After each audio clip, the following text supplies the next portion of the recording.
All right.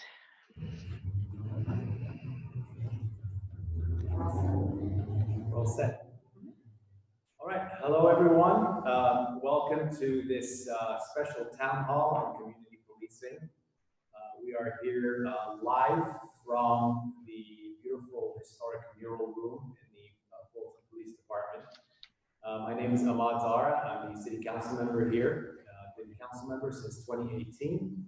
And I always believe that good governance starts with good communication, and I know there's a lot of concerns lately about and questions about policing in Fullerton, and so I wanted to make sure that we put together this town hall so we can answer some of those questions and address some of the concerns. With me today is our co-host, Liana Forcucci from the Fullerton Collaborative, and we have also online these boxes that you're seeing on your screen from their homes. We've got Dr. Debbie Stout from the Collaborative, and also a lot of the board members who are going to chime in with some questions a little later. I want to really thank the Collaborative for this effort and helping host this town hall. Our guest is Fullerton Police Chief Bob Dunn, who is going to be answering a lot of the questions, giving us some details about the Fullerton PD and some of its operations, and hopefully taking questions from members of the public as well. We'll start with some questions that I will ask, and then what we'll do is we'll go to questions that were submitted in advance by members of the public and from the Fullerton Collaborative board members. And then after that, Debbie, who's monitoring the Facebook feed live, she will also see if there's any questions that are submitted through there, and we can take those on a little later. Before we start, I want to give the floor to Liana to give us a little bit about the Fullerton Collaborative and what it is. Thank you so much, Ahmad. Yes, my name is Liana Forcucci. I'm the board chair of the Fullerton Collaborative, and I've had the wonderful opportunity to serve this nonprofit for many years now on the board, and before that as a member. We are a backbone organization in the city of Fullerton to support our nonprofits doing the work in Fullerton, as well as partner with businesses, our school districts, and our city programs.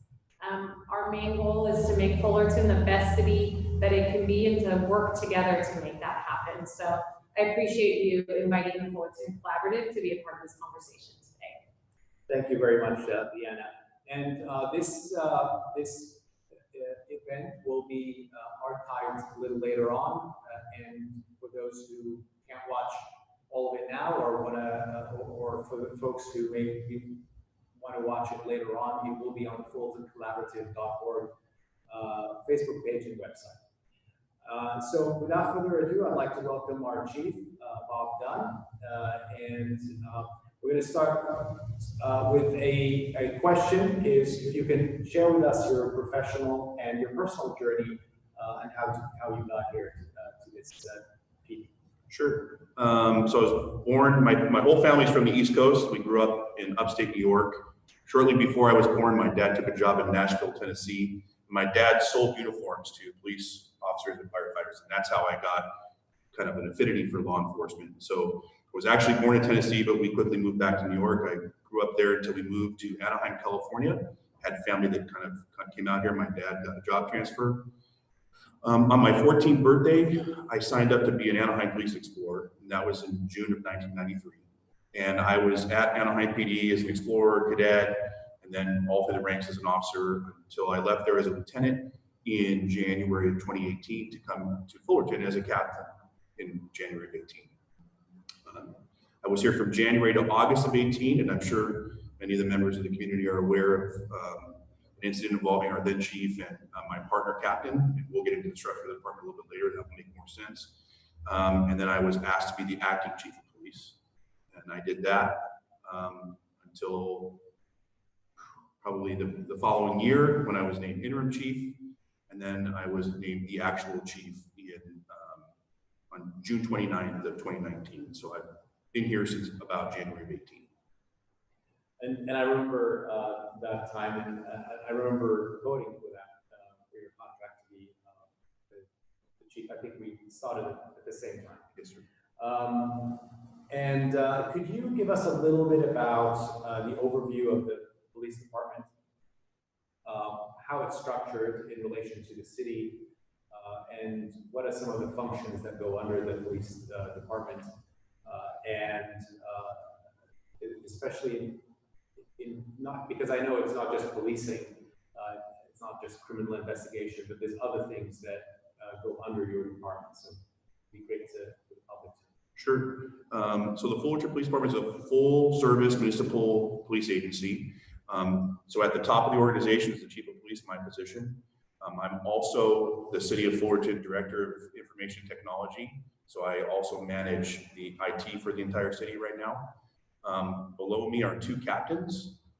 Both of those positions are currently vacant, and they have been since August of 2018. So I operate with a retired annuitant, a retired captain from the Anaheim Police Department who's assisting me in that role, and he works 960 hours or part-time. And then currently what we're doing is we're taking all the lieutenants in the organization and rotating them through the second captain spot to expose them to that position. And then when that is concluded, we'll make a selection of captain from in-house people. So it goes chief, captain, there's 2 of them. We have 5 police lieutenants in the organization. 4 of those lieutenants, and that would be like the first level of management in the police department. 4 of those lieutenants are assigned to patrol to cover our 24/7 patrol operation. And we have 1 lieutenant in our traffic section. And then below that, we have a host of sergeants. I think we have, the exact number. We have 20 sergeants, and those are the front level supervisors, frontline supervisors for our patrol officers. And they also supervise the various aspects of the department. And then we have a position called corporal in the organization, which is like an introduction to being a supervisor. It's a tested position. And then we have our officers, and that's kind of on our sworn side. So in the law enforcement vein, we take care of patrol operations, which is our backbone. We also take care of investigations, which is crimes persons and crimes property. And I'll give you an example. Our homicide unit or our major assault unit would be crimes persons, and our crimes property unit would be our burglary or auto theft, and they're generalized. So there's 5 detectives in each area, and each group kind of separates the crimes based on who the victim is. We also have a small gang unit of 1 sergeant and 2 investigators. And then we have a small, what we call directed enforcement team. And that team is utilized to kind of help with neighborhood problems that pop up. And that's 1 sergeant and 2 investigators. Most notably, if you follow us on social media, they recently have been doing firework abatement in the ramp up to 4th of July. We also have an HLO program, very long-standing homeless liaison officer program. That's 2 officers whose full-time duty it is to work with our homeless neighbors. They are assigned out of our patrol. And we also have a 2-person, what we call ECHO unit. And the ECHO unit, their responsibility is to work with our businesses in downtown to help with any type of complaints or enforcement that we need when we're not in a COVID environment and our downtown is very vibrant, especially on weekend nights. They liaison with our business owners down there and also are dedicated to the egress time of that, so it doesn't affect patrol. And so that kind of takes, I should also say that we have a training unit. One of the things that we focus on a lot in Fullerton is that we have most of the people that work here as police officers, we hire and we have to place through the academy. So that job is very time consuming. We have a sergeant and 2 officers in that unit. We also have an officer who's assigned to the police academy. Would you like me to go on to the professional side, or do you want to? Before we do that, how does RPD compare to others as far as its scope, its number of officers, and the type of work it does, for example, in some of our neighboring cities? So when I say full service municipal agency, it is to provide all of those services under 1 department. And so we have to take the calls for services. They come in and answer 911 calls and quality of life concerns, and we have to investigate them on the other side. Our sworn ranks, so we are technically authorized 150 officers. We're funded for 140, and we're currently at 123. And of that, there is 111 deployable officers in the organization today. So, and at its height, maybe 2008, they were at 180 sworn officers. So you can see that we're down quite a bit since then. That answer your question? Yes. And just to talk about, so there's a whole other side of law enforcement that isn't in the police world or sworn world, and that's our civilian professional staff. And there are many people who make a whole career out of working in our records section. Until recently, we had jailers. We recently outsourced that to a private company. We have parking control officers, albeit only 2. Secretaries and things of that, are people who fulfill those other roles that don't need to be done by a sworn police officer. And So community service and community liaison and community service, yes, sir. So that basically gives you the structure of the department. Thank you. And then one of the things that people ask about is obviously our policies. And I know there are some questions here that we'll get into those a little bit in detail. But where did you derive the policies and practices for our PD? So for our policies and procedures, we contract with a company called Lexipol, which most of the municipal agencies around here do. Do that for 2 reasons. The first one is the intensiveness of the labor that it takes to craft and keep up with policies. We don't have the staffing to do it.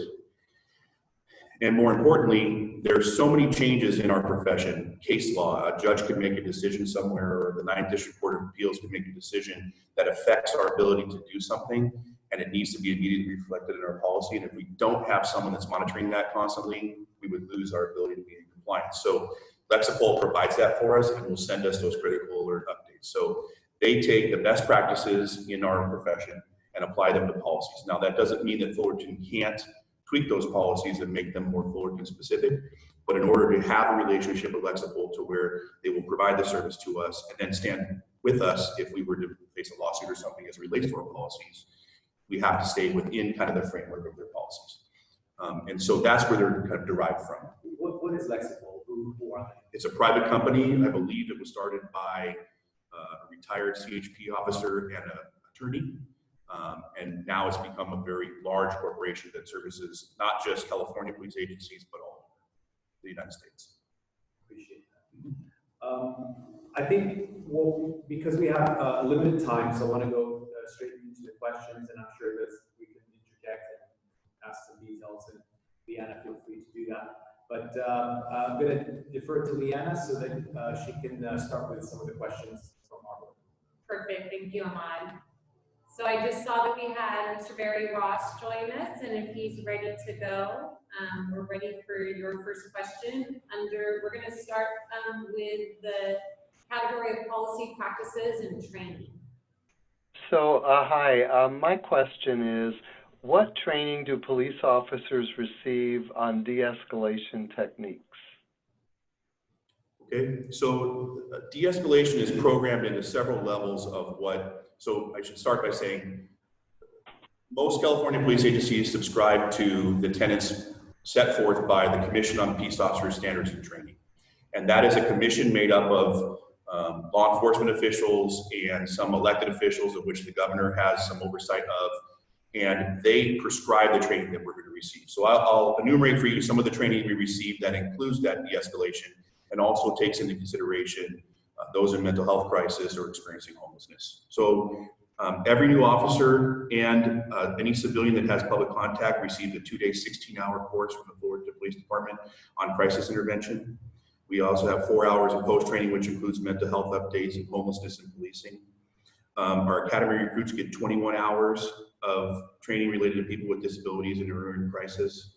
Our field training officers, those who will be charged with training those new officers when they come out of the academy, they actually get an additional 8 hours so they can help impart that kind of culture to our officers in that training. Our HLOs, the 2 officers that I mentioned that are their full-time focus is to liaison with our homeless neighbors. They receive 95 additional hours of training that includes mental health and de-escalation. Then we talk about our arrest control techniques. So every 2 years, we have use of force training, which includes the ability to de-escalate these things or communicate better with individuals to try to get them to a point where we don't have to use force. Then we also have racial bias training, which includes taking situations from here and trying to get them down in level. And that occurs every it's post-mandated to occur every 5 years. We do it every 2 years. And then every 2 years, we implement our own training. So we take situations that have occurred, our officers have experienced, and we turn them into training opportunities so that we can, when we have a critical incident occur, we look at tactics, training, policy, procedures, and equipment, and see if there's anything that we can do to affect some sort of change in that so that we don't have the same outcome again. I hope that answers Mr. Ross. Thank you. And I just want to say that Barry Ross is one of the collaborative board members, and it represents also the St. Jude's Medical Hospital. Thank you. He's been St. Jude has been an amazing support system for the Fullerton Collaborative, and has been very dedicated to the work here in Fullerton. So we appreciate you, Barry, being here for this conversation. And next we have Mr. Kevin Malone from Solidarity. Hi, Chief Dunn. My question is kind of like a hot topic right now, but in your opinion, what kind of calls could be better handled by non-police officers?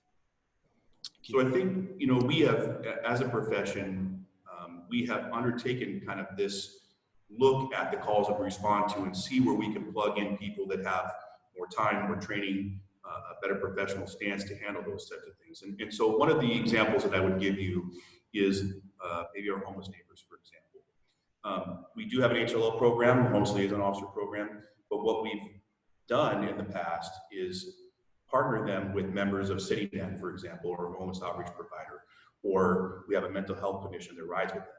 What we found is a lot of these other professions that have a need to go to someone's home to do follow-up, like our child protective services, they have the skill set that they need to go in there and handle the situation, but it's the part that rendering it safe that they want the police to be involved in. So generally where we find ourselves in those types of situations is accompanying them to initially render that safe and then allowing the professionals to carry on the work that they do in a very professional way. But I think it's a conversation that we need to continue to have. We, of course, want to get whatever person that we're encountering the best help that they need to have the best outcome. And if that's someone other than the police, then I'm absolutely prepared to have that conversation.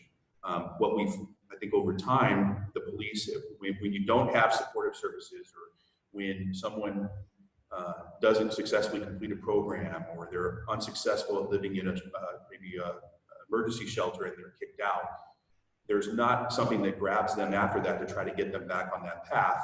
And generally that will generate a call for services. So the police have kind of become that point of contact for the individual, or the expectation of the community is that the police are going to go out and triage that and try to get them to the best outcome. And sometimes, and I'm sure you've all experienced it, they're not ready for that outcome at that moment. And so we don't have the time or the resource to spend that extra intensive time with them, but that's why we partner with groups like CityNet or our mental health professionals at the Orange County Healthcare Agency to kind of give them that intensive follow-up to hopefully get them on a path to success. Hope that answered your question.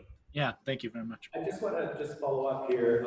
Recently, we also did the city, last month, we approved part of the budget, a case management position in the city that will also come in and fill the gaps where CityNet can't perform full-time. They'll come in, and now we have somebody in the city that's going to be working as a case manager for a lot of the folks who don't go out. Excellent.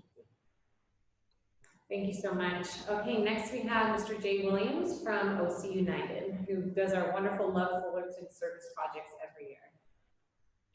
Thank you. Good evening, Chief Dunn. How are you? Good, Jay. How are you? I'm doing well. So a softball question here. What disciplinary actions and/or transparency models will be used if an officer engages in race or gender-based violence? So I think, first of all, we have to denounce any type of bias. We should not be employing bias in anything that we do, whether the impetus for that bias is your race, gender, creed, religion, whatever it is. It doesn't have a place in law enforcement. And so I think by saying it and as an organization exuding that, or when we're in our community interacting, not employing that, is the first way to be transparent and to show that we would hold each other accountable if someone were to engage in that type of behavior. There are a lot of current laws, for example, that have, so I think the most important piece to remember is there's the Police Officer Procedural Bill of Rights. And that is kind of prescribes what we can talk about and what we can't talk about. It relates to officer misconduct. But over time, the legislature has enacted laws that have kind of allowed for additional levels of transparency in there. For example, SB 1421, which talks about officer misconduct, sustained misconduct for truthfulness, any type of sexual misconduct, if the officer engages in something that injures someone to the point where they have great bodily injury. We are to disclose that to the public, and it goes back. It's not something that just started when the law took effect, but goes back in time to any records that we have. I think Fullerton's been very progressive in this vein. And I want to say that this was an unfunded mandate from the state, and it's something that has taken a great deal of staff time to be in accordance with, because we have to do redactions for victims of crimes. We're talking about, in some cases, VHS tapes that it's hard to even find a machine that can do that anymore and convert them to digital. But I say all that to say, cityofFullerton.com/SB1421, you can go on there and see all of the records that we have produced related to what is required by law to release to our public. And we're, to my knowledge, the only city that has put that up proactively on a website for anybody to go in, not even having to ask, and see what is out there. I think that says a lot about what our posture is towards exposing what we can based on the framework of the law about officer misconduct. What was the second part, the transparency model? I think that also lends to transparency. The other thing that I wanted to touch on here is that there was like a corresponding assembly bill that went with that requires the release of the videos. So those critical incident community briefings that we published, we were the first Orange County agency to do that. Those are required by law to be put out, and then we do that in accordance with the law within a 45-day time frame. I think part of the question was also what are the disciplinary actions? So it's without talking about specific cases to say if this then that, how the disciplinary process works is the case comes in. So I'll use it from the standpoint of a citizen. If a citizen is displeased with the service that they received from us, or if they didn't like what they saw an officer do, they fill out our complaint form. Our complaint forms are on the outside of our counter. You don't have to ask someone to get a copy of the form. You don't even have to use the form if you don't want to. You could just email me directly. I have started internal affairs investigations based on a comment I saw next door. I mean, there is a myriad of ways that misconduct can be alleged. That is sent to our internal affairs office. They will do a workup of the case, and from the time that the conduct is known to the department to the time that the chief of police gives the officer the intent to discipline is 1 year. We have 1 year to investigate that. And that seems like a long time when you're talking about a lower level misconduct, but if you're talking about a complicated case where we're doing audits of video and things, that year can go by very quickly, to be honest. And there isn't a lot of latitude for us to take beyond that year. And so they do the case, they bring it to staff. And when I say staff, it's the chief of police, 2 captains when we have them, and then internal affairs and our data compliance individual, the one that's going to produce the stuff for SB 1421. And we discuss the case, and then I decide what the discipline is going to be, and then I impose this. And so that's how the process goes. And it can be, so the lowest level of, and it's not even considered discipline on our matrix, would be, for example, if an officer backs into a pole and there's no damage to the pole and no damage to the car, I could have them written up and say, we discussed with Officer Dunn the importance of the safe operation of a police car. That would be what we call a supervisor conversation log. The next level up would be a written reprimand. And then above that would be suspension from duty. It could be the removal of you could be removed from your assignment, and then ultimately you can be terminated.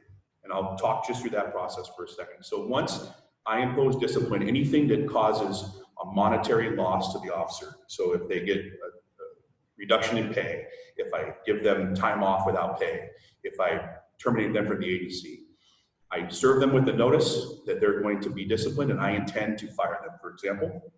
They have the right to have what's called a Skelly meeting with me, where they sit down with their attorney and explain to me why they think what I'm doing is too harsh, or in some cases, they've accepted the discipline and apologized in some cases.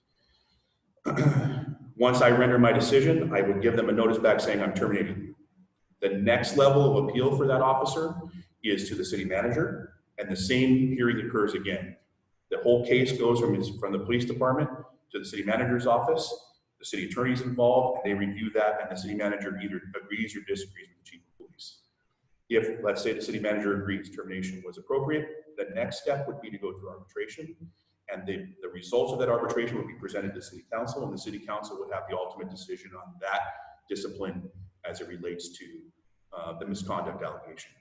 On top of all of that, after we do those cases, whether it's sustained discipline or not sustained discipline, the Office of Independent Review takes a sampling of all of our cases, in any case that involves a sergeant or above, and all of our use of force for the year, and they look at them all and see if are we adequately tracking our use of force, documenting our use of force, reporting our use of force.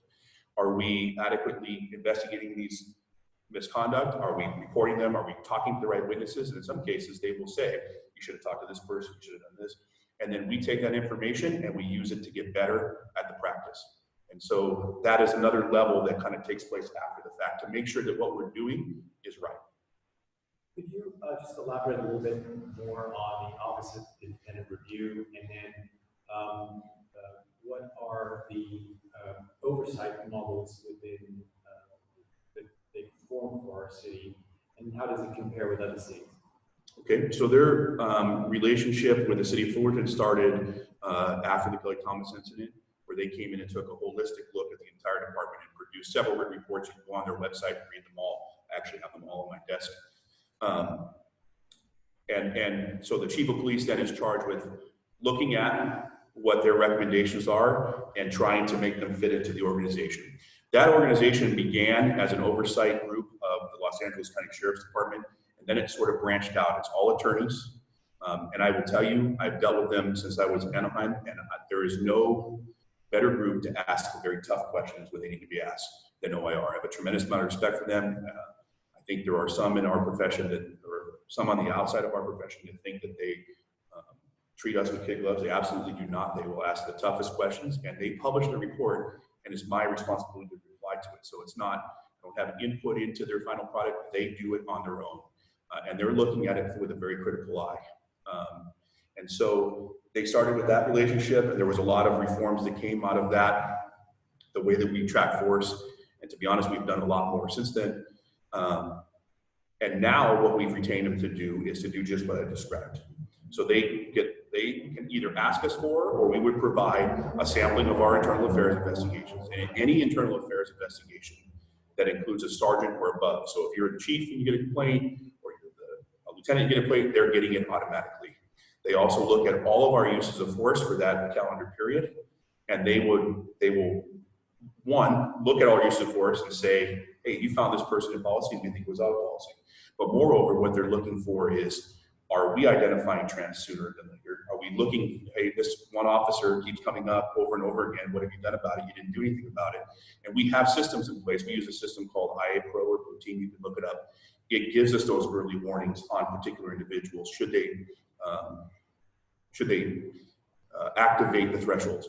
The other thing that that system does, that we're utilizing now for the very first time since I got here, is it tracks what application we're using. So if we were to use a wrist lock control hold and it doesn't work, then we can look at that report and find out the circumstances. And when we go to that training that I talked about, we can train to the technique to make sure that we're applying it correctly so that we don't have to injure somebody or prolong an altercation with somebody. So the system also allows us to get better at doing it and utilizing it as a training tool. So an OIR has unfettered access to all of that, and then they produce their report, which is put on their website and sent to me, and then I go through it and implement their things or have a conversation about why. In Fullerton, that isn't going to work or may not work, and then that would go to our council. Thank you. Now we can move on to the next phase. I know there's a lot of people will have a lot more questions. We may not be able to answer everything, but I hope this is at least the first step and gives you an overview. And we can continue the conversation. I've just logged into the Facebook page just to see. I know some people are commenting. If you want to ask questions, please go ahead and ask the question. We're not paying attention to it. Debbie is. So, all right, moving on to, I think, Barry again. Yeah, thank you. So you talked about the reviews that you're doing about the use of force. are you considering reviewing your policies or changing your policies based on what you learn? And if so, what's the process to do that? Yes, so as I indicated kind of at the onset, when a critical incident happens, my job and the job of my executive command is to take a look at tactics, training, policy, procedures, and equipment, and see if any of those things affected the outcome in a way that hey, that didn't have to happen, and what should we do to change that? So that's on every critical incident and or when there is a change in law. So if the legislature enacts a law or if there's a case law where a judge makes a decision, those changes in our policy would come from Lexipol, our provider.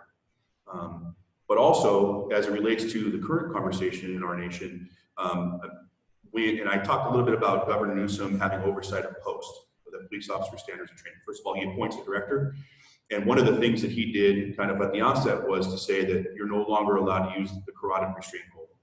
And I shouldn't say that he disallowed the use because he can't do that, but what he did was decertify the training that goes with it. So any agency that chooses to continue using that restraint would do so kind of on their own and without the direction of POST, which we take a lot of our guidance from POST. It's who mandates our training, how much training, where and when and how.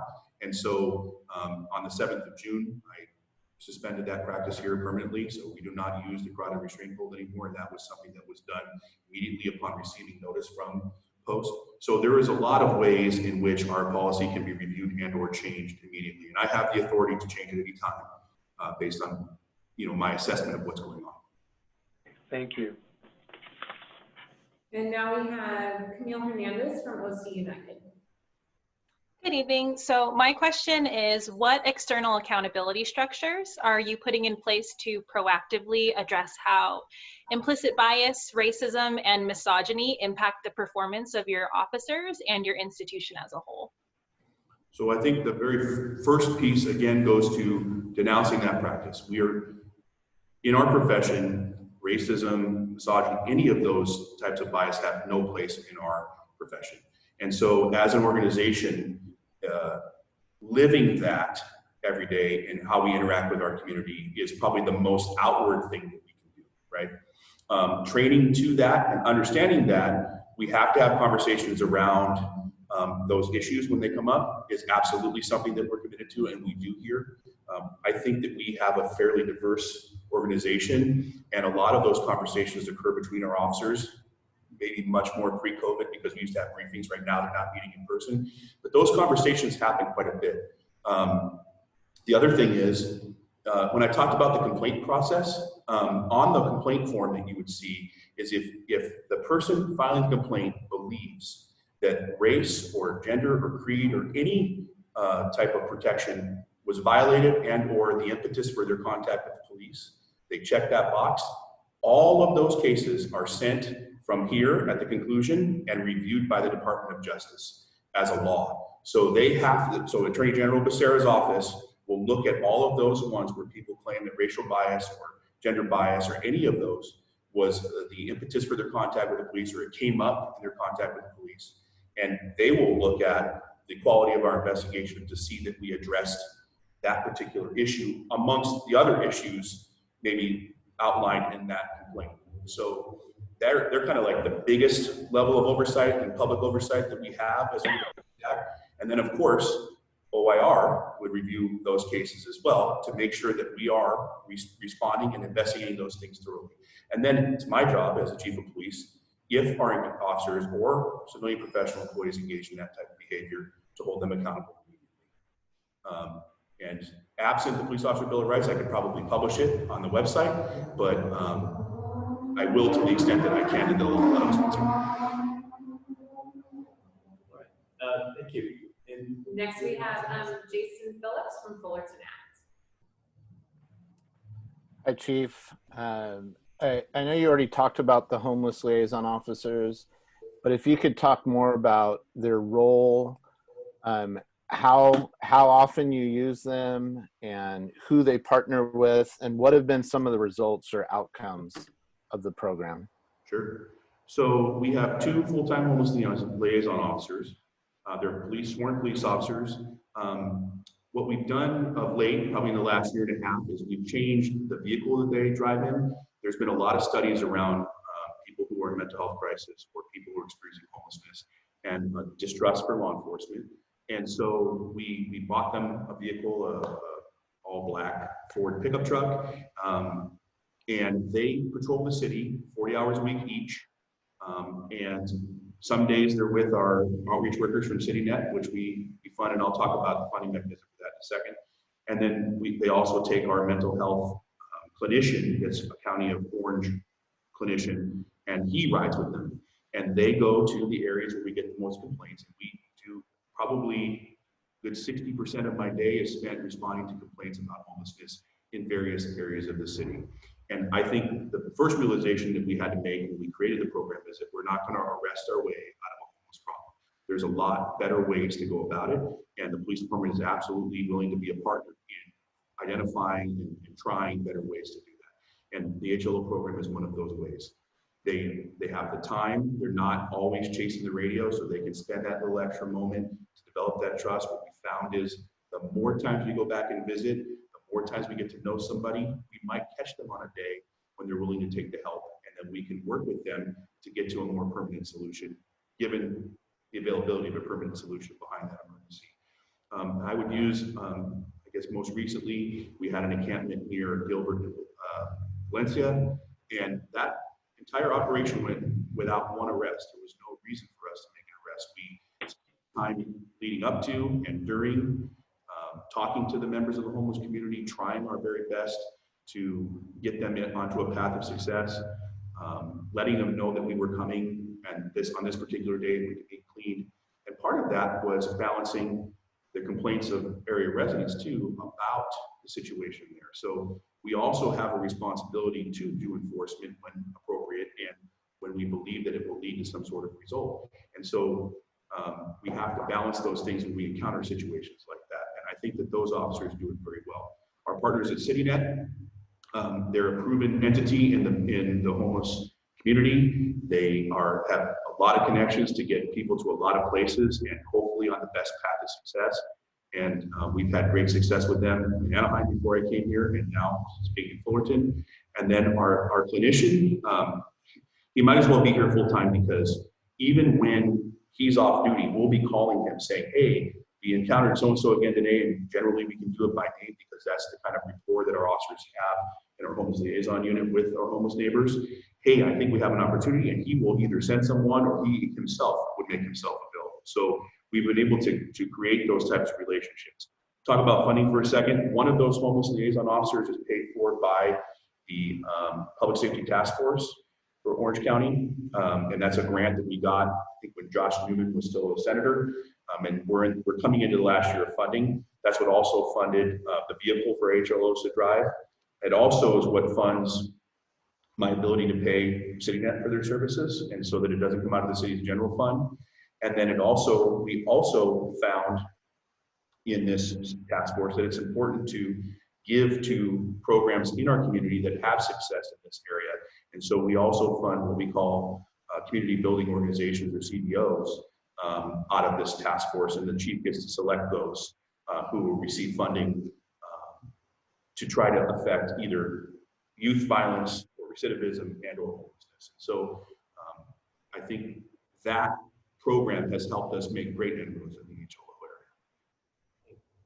Now, before we move on to the next bullet point topic, which is budget, I just want to, I'm kind of scrolling through some of the comments here. I just want to reiterate something for those folks who are just joining. These questions that we're hearing were submitted by members of the public, and then were organized by the collaborative, not by me or the chief, and then organized in such a way. In fact, I received just a brief of it today, and they were given to the collaborative members to ask those questions on behalf of the public.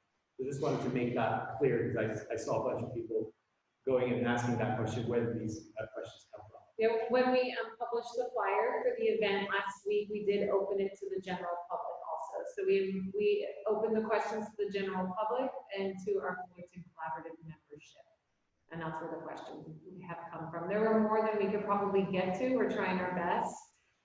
If we have time at the end, we will take more that weren't on the list that we have already, or possibly some live if we can get through everything that we already have. All right, Leanna, we can move on to the next. Sure. Next, in the area of budget, we have Faith Percucci Morris from Fullerton for Change.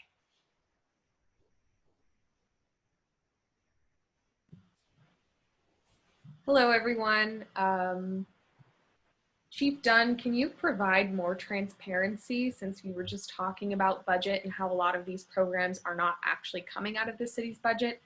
So what is in that $47 million Fullerton Police Department budget? And for example, why do we have 30,000 hours of overtime, which is more than 14 full-time employees?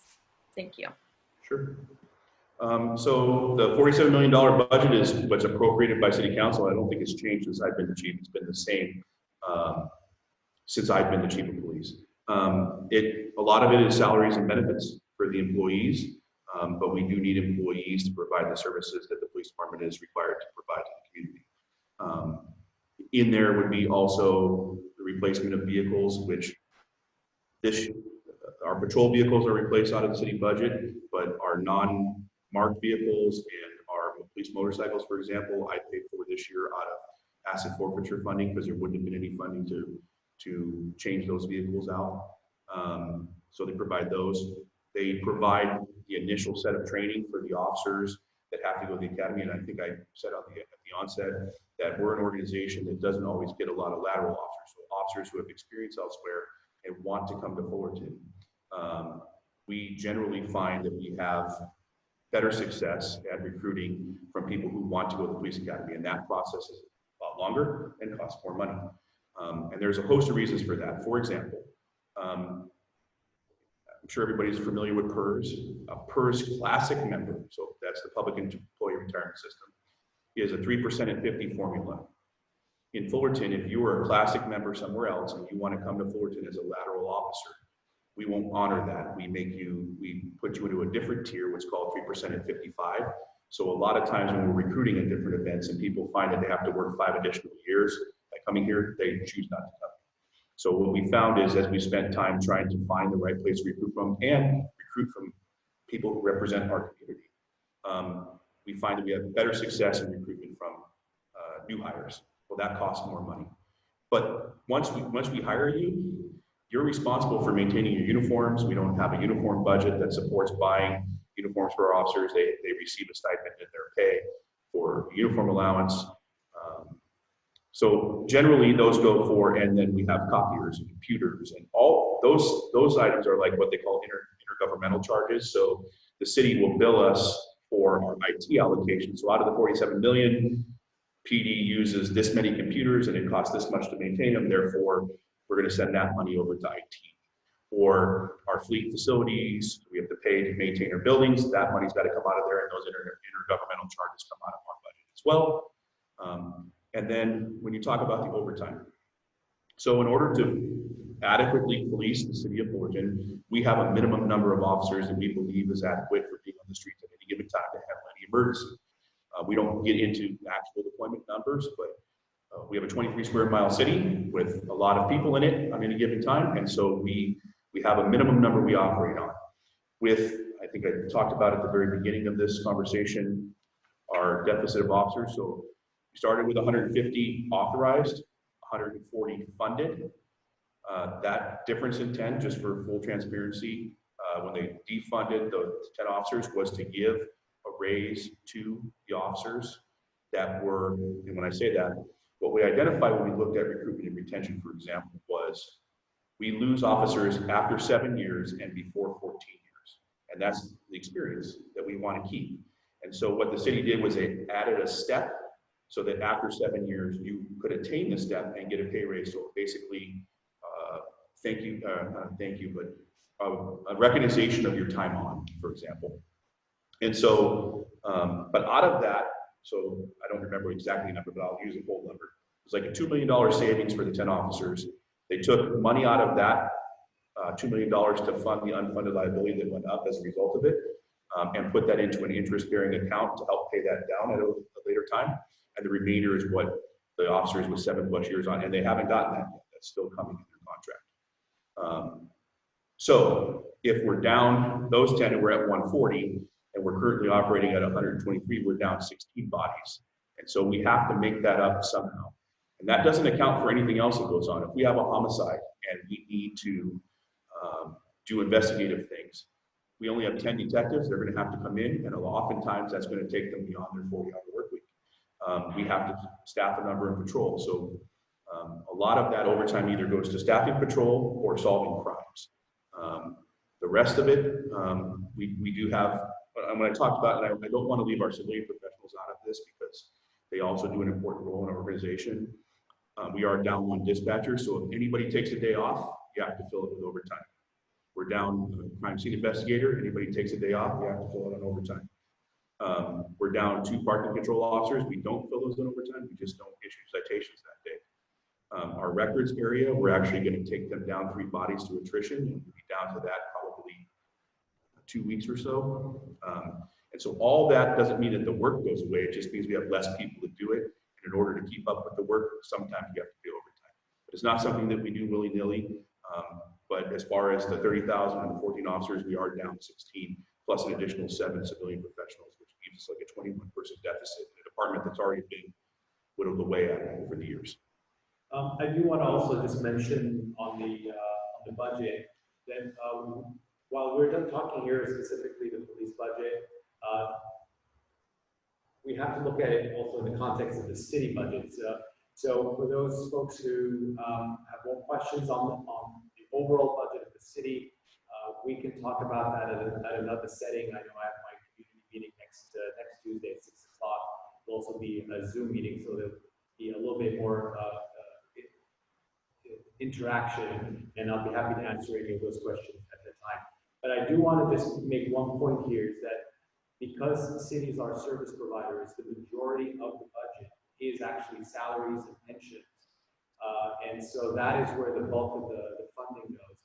And it's not an easy ship to steer when you have that, because you have state laws, labor laws, you have union and bargaining units that you have to also deal with. So it's not as easy to manage a budget of this size. And may I just interject one thing about process as relates to budget? When I became the chief, and this practice has taken place this year as well, when we prepare the budget, which is usually in December, we start talking about it because it has to be adopted by the council by July 1st. We sit down with the city manager, and I say we, it's myself and the analyst that is charged with monitoring our expenditures. And we go line by line, and we've cut $500 for printing, and we've cut $1,500 from travel and training. We go line by line and find out ways that we can save $500, $400, or hey, this justify why you need this, chief. Those conversations have occurred both years that I've been the chief during the budget process. All right, thank you. And then I know that folks who, again, I want to remind folks that you can submit follow-up questions. I know a lot of people are just, going on Facebook. Send your question and we will try to answer it now. So now moving on. Thank you. Okay, Barry, we have one final question from you under the subject of diversity, community outreach, and the vision for the future. Yes, thank you. Chief, does the police department use a problem-solving approach in interacting with the community when called, or a cite and arrest approach? And if they don't use a problem-solving approach, could it be considered? Sure. So I would say that our general philosophy is to do the problem-solving approach to the extent that we can with the people that we have. And when I say that, to be really good at problem-solving means we need to spend the time in a particular area to help study the problem and then really work in a synergistic way or a symbiotic way with the community to help them solve that problem with us. Unfortunately, when you don't have all the staff that you need, that process tends to break down to some extent. But we go to these calls, the calls for service that we go to, or when we do community policing through environmental design, inspection of an apartment complex, for example, we're looking at it with that problem-solving eye. I believe that probably problem solving is the most important tool that we use, but we also do have the enforcement tool. I think I started at least one point in this conversation talking about how we're not going to arrest our way out of all of these issues that we have in the community. And so the police department does need to be side by side and lockstep with our community, partnering to solve these problems, but also understanding that sometimes enforcement is the best tool for a particular problem or issue. And so we can bring that part to the table and it's part of our tool belt, but I don't believe that it's our go-to tool. I believe our go-to tool is to look at things from a problem-solving way and trying our best to work with the community to solve their problems more long-term than short-term. Thank you. Barry, could you please unmute yourself? I think it wasn't muted after the last question. Thank you.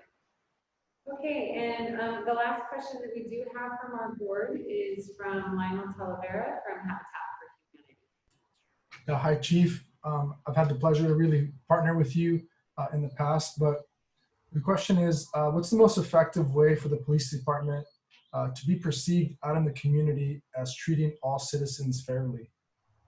I think it starts with actually treating the community fairly and impartially, and doing our job in a constitutional, thoughtful, empathetic way. That's probably the first part of that answer. But you can't just do that by responding to calls all the time. So part of it is being present when our community needs us. So I think what you kind of touched on, was when we're asked to come to a particular location and talk about the issues with the community and partner for long-term success, that we're there to the extent that we can be. I know that that's one of the things that I wanted to bring to Fullerton when I got here was this more synergistic relationship approach to policing. And we do that through hosting events with our community. So I talked about the incident in August of 2018 that was, where the chief left and the captain left. And the very first thing that we did was host a meeting here for our community to come to their police department and talk about the issues. And let me tell you, a lot of people had a lot to say about that particular incident, and rightfully so. And so it's not to shy away from our experience with the community. The best way to do that is to embrace our partnership with the community and be present for them when they need us to the best of our ability. And that's what we're committed to do here in Fullerton. Thank you. Now, I know we have a little bit more time. This concludes the questions that were asked by the board members, but on behalf of the many residents that submitted their questions in advance. So the collaborative consolidated those questions, and then the board members asked them on behalf of the residents. I know that Debbie was monitoring the Facebook feed, and maybe, I don't know if you have any questions from specific members of the public that are on our Facebook feed right now, and we are happy to receive those questions. Yes, there has been wonderful questions, and I think one of the questions was in regards to transparency. There are a lot of questions that aren't not answered, and I know because of time, is that something that we could address after the meeting? So go ahead and ask some questions, even if you feel that they're redundant. Let's, maybe we can just find another tape on it or find some additional. Okay. So the question was by Mary Ann. She wanted to know about fireworks and what is the protocol. It seems to be a hot topic right now in relationship to the police department. Sure. So I think I talked about like 60% of my day is spent responding to complaints about homelessness. Probably the other 40% right now is spent responding to complaints about fireworks. So as far as the police department goes, last year we did almost no firework enforcement, and we recognized that was our bad. And so this year what we did was we spent a great deal of time the last 6 weeks through our direct enforcement team trying to interdict people who would be selling illegal fireworks to people within Fullerton. So we would scour different sites and we would arrange that, and then we would issue a citation and confiscate the fireworks. And we ended up with something like over 1,200 pounds of legal fireworks. We realize that that's not enough. So now our direct enforcement team has changed gears into they will be conducting surveillances in various neighborhoods where we've got complaints, and we appreciate all of the feedback we've gotten from the residents on areas that need our attention. And so his name is Sergeant Patrick Barra. I have asked him to directly reach out to each one of the complainants to get the scope of their issue, what times that they're occurring, so we can be smart about how we deploy our resources and work with the neighbors in that neighborhood to find the offenders. And again, this would be one of those situations where we would be looking to probably enforce as that relates to it. But again, our officers have to triage those situations and kind of try to find the root cause and see if we can affect that in a way. So right now, our direct enforcement team is charged with primarily handling that. That doesn't mean don't call us. Call us. We do want to track the calls because it helps us for our deployment next year. We also do realize, though, and I think the public needs to understand as well, that this particular year, with all of the events being canceled, a lot of people are going to be home and they're going to be wanting to celebrate in some way, especially after a long time of being in their house and not being able to go out. And so have a little bit of patience with your neighbors, but certainly call us and we'll do our very best to come out there and affect some sort of situation for you there. Right. Next question from the Facebook audience. Yes, we had a question from Jane Rands. She wanted to know in regards to who reviews the policy manuals and how can the community be a part of changing the policies. And also there's a lot of questions about an oversight committee. Okay, so let's talk about the policy manual first. So there is an assembly bill that requires the policy manual to be online.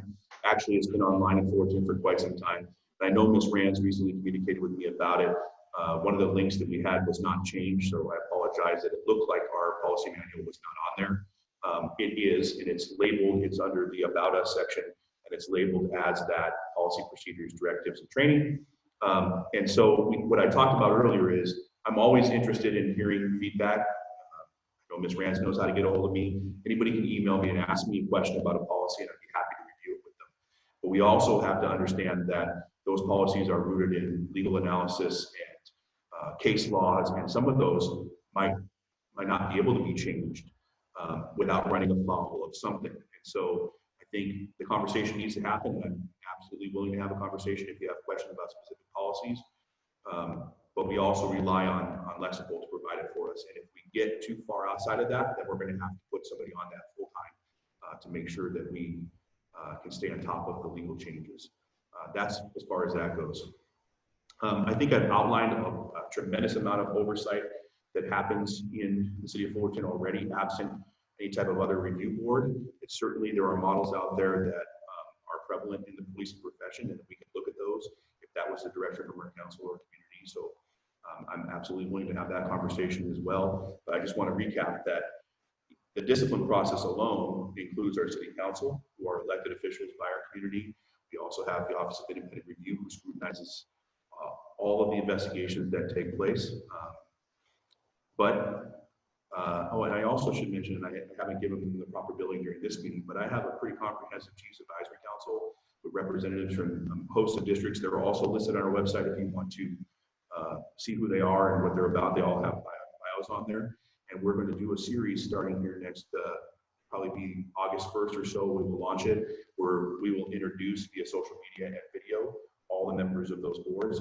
And one of my visions for them, because kind of an underutilized group within the department, is to allow them to be conduits to the community. So when they're in a community and somebody has a question, that they can reach out to the member of the Chiefs Advisory Council, who all of them have unfettered access to me. They call me all the time to ask me questions about what's going on. And I think the community having a greater awareness of their presence too would also lend themselves to additional kind of oversight or input from the community. Debbie, I had one on my list of ones we didn't get to that came up a couple times, and I think because Chief, you did talk about how 60% of your calls are homeless and the rest is fireworks right now. But it did come up as far as what proportion of violent crime, what is the scope of what the FPD responds to, especially around violent emergencies?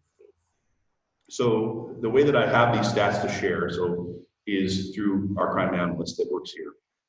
So last year, or I should say, yeah, from 6/1 of 19 to 5/31 of 20, we responded to 49,593 calls for service. And that does not include calls that were initiated by an officer. So if you flag down an officer, or if an officer goes out and stops a pedestrian or stops a car. So all that stuff is beyond that. About 19,000 or 39% of those calls resulted in some sort of violence as it relates to that, from family disturbances to robberies to shootings, things of that nature. And that's at least the way that it's imparted from our analyst. She's actually out because of COVID, so I don't have a lot of ability to ask her to further drill down on those. And I can tell you that our transit-related calls make up about 16% of what our patrol officers respond to, and our HLOs go alone, the homeless liaison officers went to 1,732 calls during that time frame, which is a lot for 2 officers. Is this information available? I can make it available. Because I think it would be very helpful for the public to know What's happening in what's their happening, city. what type of calls are out there. And I think too, another thing that often gets missed, and I just educated the Chiefs Advisory Council on this, is we have a crime mapping website where you can sign up for your address and you can be alerted about crimes happening in your neighborhood. You can receive data on crimes that have been reported in your neighborhood. So you have a better awareness of what's going on in and around you. Wonderful. Should we go on to more questions from the Facebook group? Debbie? It is the hour mark, and I wanted just to acknowledge your time, Chief. And do we want to continue, or I can ask? We can go on for maybe 5-10 minutes. Yeah, maybe Okay. a question from the Facebook would be good. Okay. So another question, one was, why is police department managing IT for the city? So there was probably over a year ago now, there was a breach of data from our IT section. At the time that that data breach happened, the director of administrative, so normally in the normal hierarchy of the city services, administrative services, or for those in other cities, it's called finance, oversees IT.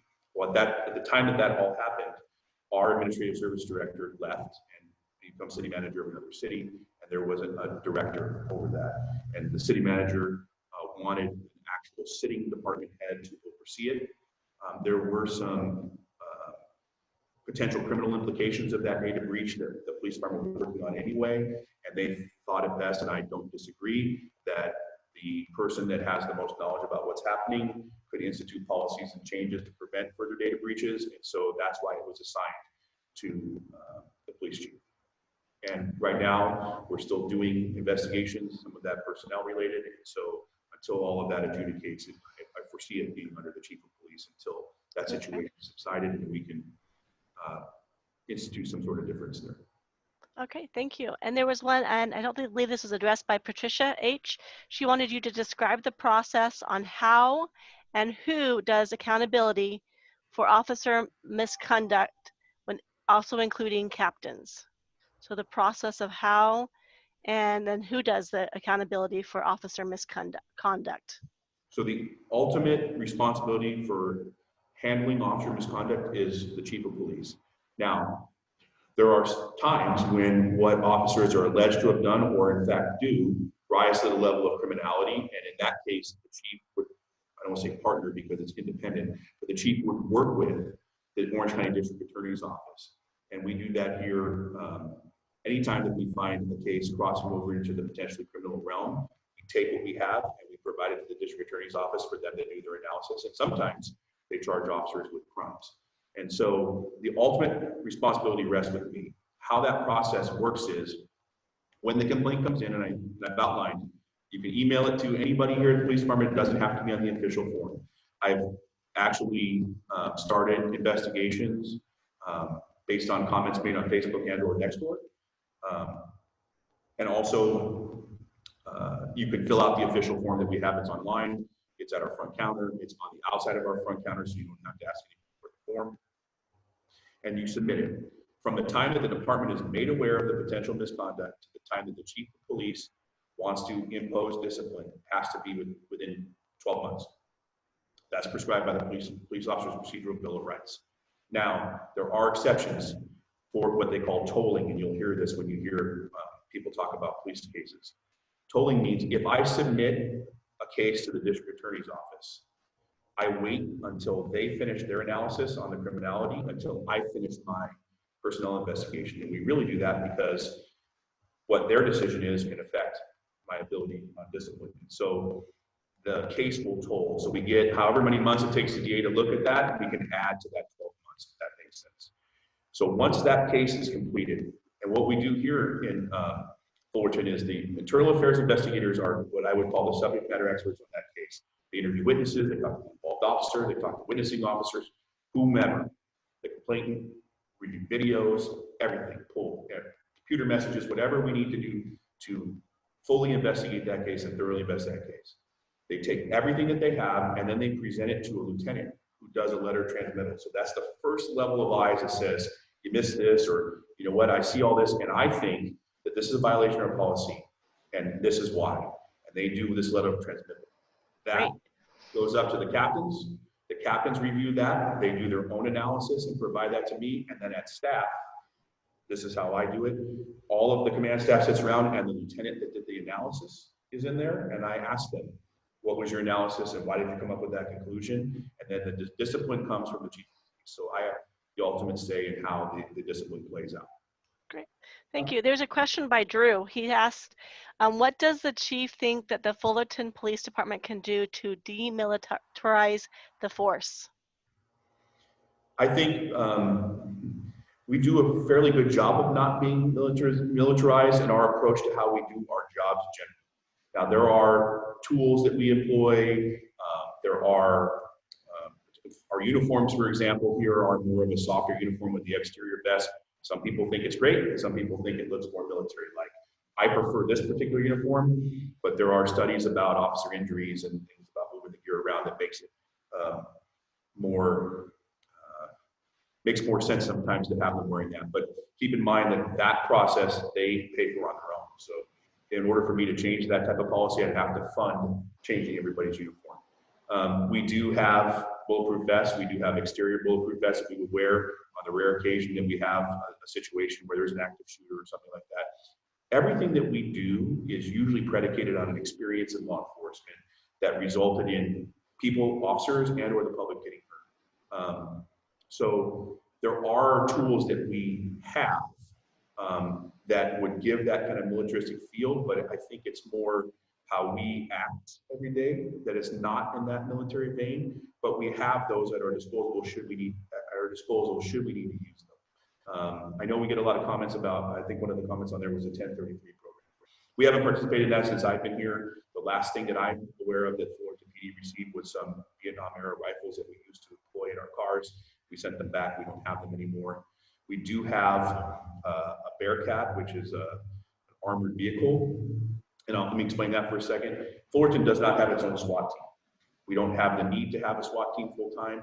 We share the SWAT team with the surrounding cities, La Palma, Brea, Placentia, and it gives us an economy of scale. That piece of equipment is utilized by any of those cities.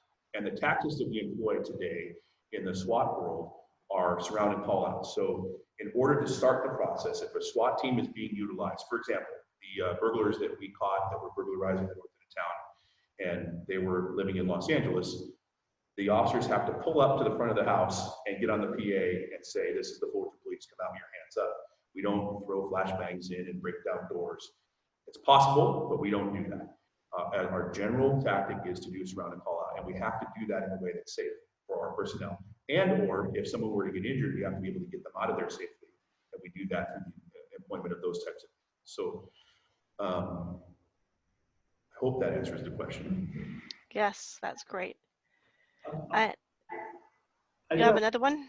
One just follow-up here. So as far as, do you see any need for any of this militarization, these tools? I mean, if our practices in practice we don't use them, we don't need them, then do you think that we need them at all? Well, I think in actuality, we do use them, but they're not used in the way that I think people think we use them. You know what I mean? And then a lot of that comes from past law enforcement practice, right? I mean, there's images of way back in the day, LAPD having the tank looking thing that would ram through the front of people's houses. We don't do that. But we do need equipment that keeps our officers and or anybody else that we need to be there safe. And in order to do that, we utilize a piece of equipment like the Bearcat to do that.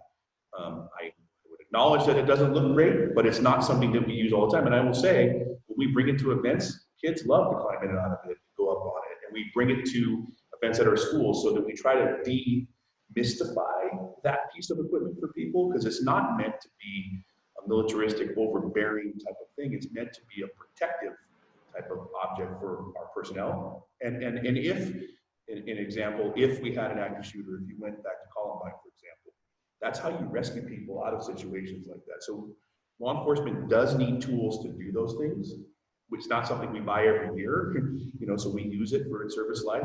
And then it may be another city that purchases it next time that we could use. So I don't think that there isn't a need for those things, but I don't think that it's employed in the way people think that it is, to be kind of that overbearing. It's more for protection.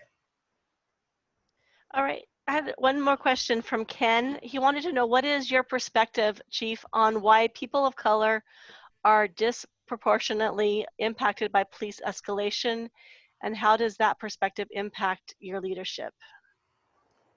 It's something that's ever present in my mind as a law enforcement executive, to understand the challenges that our community members of color, or if you're particularly religious belief, or whatever it is that in some ways, I guess, makes you feel different than other people.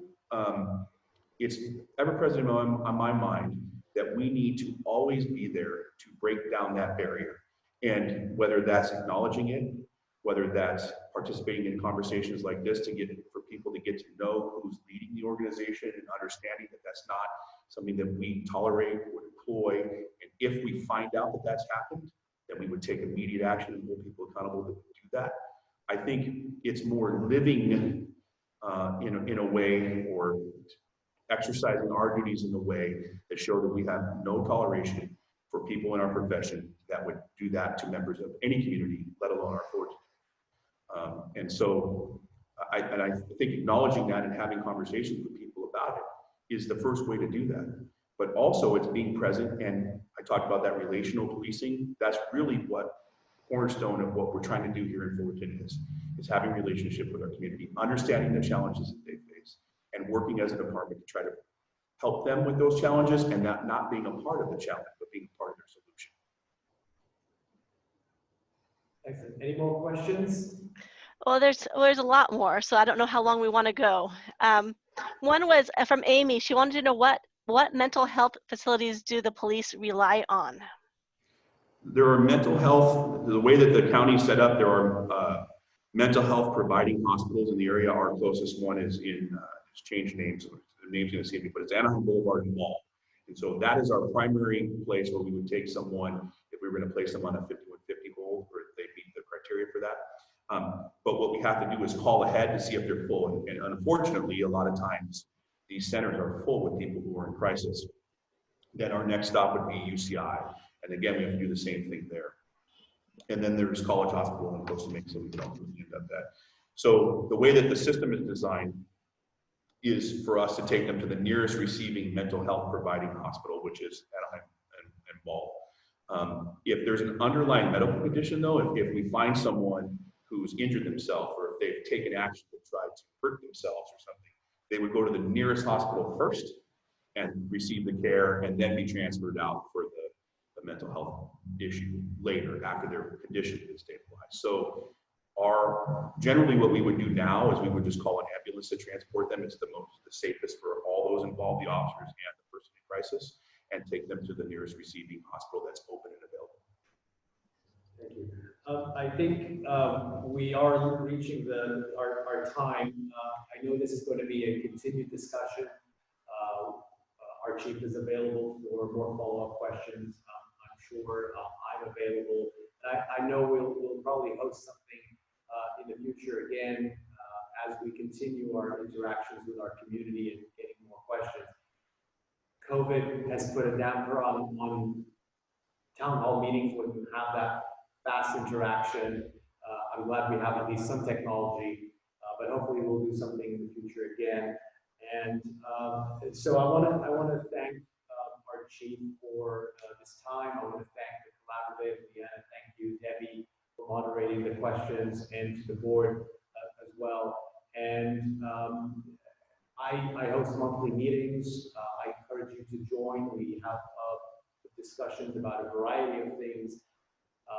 And please also do attend city council meetings. It is important that we take our arguments and our discussions out of Facebook and put them in city councils where they belong.